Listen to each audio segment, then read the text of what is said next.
Hey, thanks for joining me for a little trackside ramble. I thought I'd talk about a couple different things. Let's talk about, first of all, the inception of this track. So, if you have been following me for a little bit, you'll know that I actually have a digital 132 track as well, which used to be right here. Now, I still have it. It's just packed up in a box over there and up there and up there.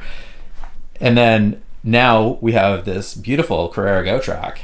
So this track, if you have not caught some of the videos previously, about 3 months ago, I picked up a Carrera Go set at a thrift store for $15. It didn't have cars, but I got the track, and I came home, looked on Facebook Marketplace, and I actually discovered another track, the exact same track, which had the cars, a little rougher shape, but I put the two together, dropped it on the table, and we had a fun little track going. But then that led to going online and searching for different stuff that I could find on sale, and that snowballed into the track we have right here today. And this layout was inspired by a track that I saw on Pinterest. Now, part of it, not the whole track, just part of it, the first section here, the high bank into the straight, the corner, into this little section, which is longer than what I saw on Pinterest, into another corner, and then up to an incline. And that's the part of the inspiration that I got. And then the rest of it, I just wing it. I don't know how you say that. But I winged it, and this is what we came up with. So not too bad for not using a track planner, but without using a track planner, you really don't know your lane lengths unless you've measured out each individual piece. And that is exactly what I did today. I measured out the different variations of corners and measured out the straights and came up with a running total for lane length. Now, lane 1 is running 1 foot longer than lane 2. Lane 1 is a 58.9 feet, and lane 2 is a 57.9 feet. So they're very close, but I mean 12 inches is 12 inches, right? I mean, when it comes to racing the track, does it make a difference? I don't really know. They both run quite quick, so I'm not really sure if it actually will make a difference if I make a change on the track, which is part of the dilemma. So to begin with, the track has a nice technical section to work with in the front half and the nice speedy section on the back half. Lane 2, I think, has the advantage right away here, being the inside lane, which gets the crossover, it becomes the inside lane again, and then up the incline, it crosses over and goes to the outside, which begins the inside, which comes to a hairpin, and then it's got the outside of that big sweeping corner, the outside of this high bank, and then the inside of the second high bank back through the start finish. Now lane 1 comes through here, and it has the outside, up the incline.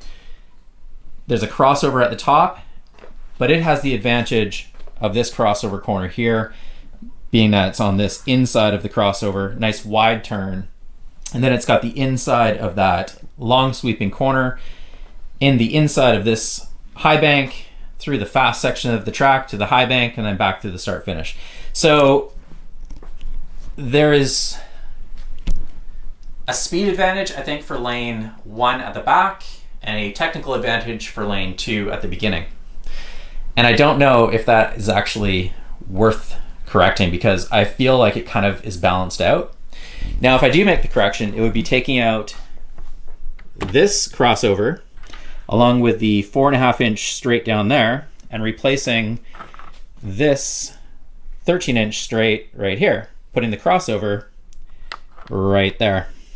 Now, that in itself creates a problem. It seems that one problem just leads to the next. What does it save? It saves 6 inches in total. So not much. All it does is kind of creates a new problem, which is a drag race from the start of the race. So both cars would start here and they drag race to see who could get through that crossover right to begin with. Now, that seems a little too soon for me for hitting a crossover. I'm not a big fan of crossovers. Like I said, I like the digital. It's we had a lot of fun with our digital track, and there's no digital here, so you're just battling at crosses. So anyway, what's the solution to that problem? Because there is a solution to every problem, right? Is to run qualifying laps, see who gets pole, see who get through the corner the fastest. But again, is this all worth it? It's funny, these little problems that analog tracks, I think, actually have, especially if you're not using a track planner and you're just kind of throwing it into the wind and hoping for the best, right? So I don't know, give me your feedback. What do you think? Is it worth correcting that? In my mind right now, I'm on the fence. I don't know. You tell me. Drop in the comments, let me know. Love your feedback. If you're a subscriber, thank you so much for subscribing. I really appreciate it and following along on this journey. If not, if you like what you're seeing, you find value in this, hit the subscribe button, and would love to have you on board. Other than that, hit that notification bell and drop a thumbs up or a thumbs down, whichever you like. Either way, it's all feedback and I really appreciate it. So thanks for watching, and look forward to hearing your thoughts. Bye.